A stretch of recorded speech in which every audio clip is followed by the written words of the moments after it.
Tiny Toon Adventures was the first of the Ruegger/Spielberg productions, but certainly not the last of them.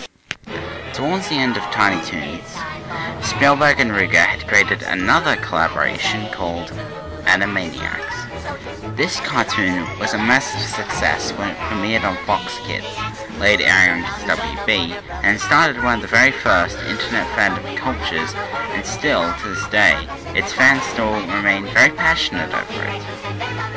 The plot of the show was that there were three kids, Yakko, Wacko, and their sister, Princess Angelina Contessa Luisa Francesca Banana Fender Bobasca III, aka the cute Dot Warner.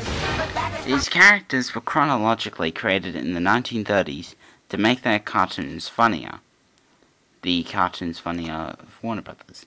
But unfortunately, due to their craziness, their films were locked in the vaults, and the Warner siblings were locked away, both never to be released.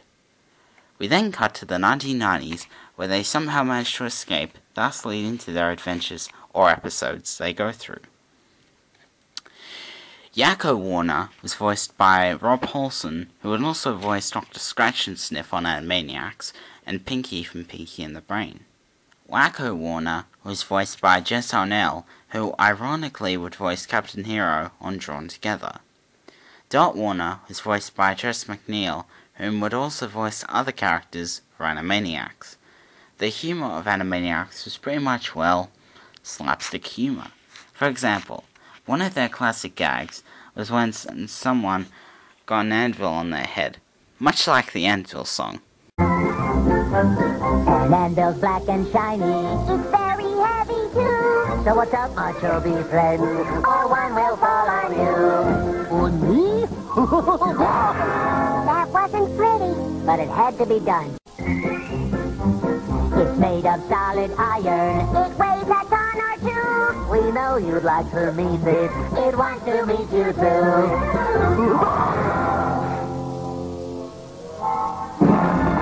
Fun fact. Did you know Tom Ruegger thought up the idea of the Warners originally being ducks, but realizing most shows had ducks, so he scrapped that idea and turned them into what you see today?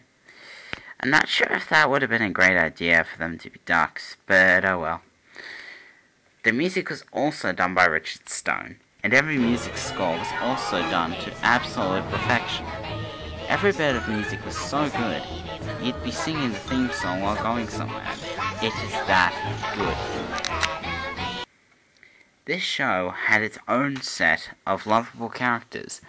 Characters such as Rita, Runt, Buttons, Mindy, Pinky, Brain, and yes, to start off on Animaniacs, Flavio, Marita, Minerva, the Goodfeathers, Squid, Pesto and Bobby, Slappy and Skippy Squirrel, and many, many more. Unlike Tiny Toon Adventures, each character for Animaniacs was more original in its own way, with a few slight exceptions. Runt's voice and mannerisms are a parody of Raymond from Rain Man. The Warner siblings, Yakko, Wacko, and Dot, had more a Marx Brothers feel to them, as for example, one of them was a wise guy, one was a silly one, and one, attractive, Like Tiny Toons, Animaniacs had ending taglines, but this time Animaniacs also made some of the theme song, and for example, some of the beginning ones were like No pain, no gaining. Penny Laney, Tarzan and Janie. Hunchback of Notre Dame. Here's a show's namey. Some of the endings were like Goodbye, nurse. Wacko, you coming? Nah, I got a date. When do you not have a date? I got a date, so sue me. She will. Uh-oh. This show had 99 episodes, making it the longest Ruegger/Spielberg production to date. But if you include the movie Wacko's Wish as the final 100th episode, which I doubt it, then be my guest, it'll probably be a little longer. Sadly, the show was cancelled by Jamie Kellner, but it managed to get reruns on some TV channels, but it hasn't gotten any others since the early 2000s. Oh well, better something than nothing. Stay tuned next Saturday for the next part of the retrospective as I review its spin-off series, Pinky and the Brain. What do you want to do tonight? The same thing we do every night, Pinky. Try to take over the world. The Pinky and the Brain, yes, Pinky and the Brain.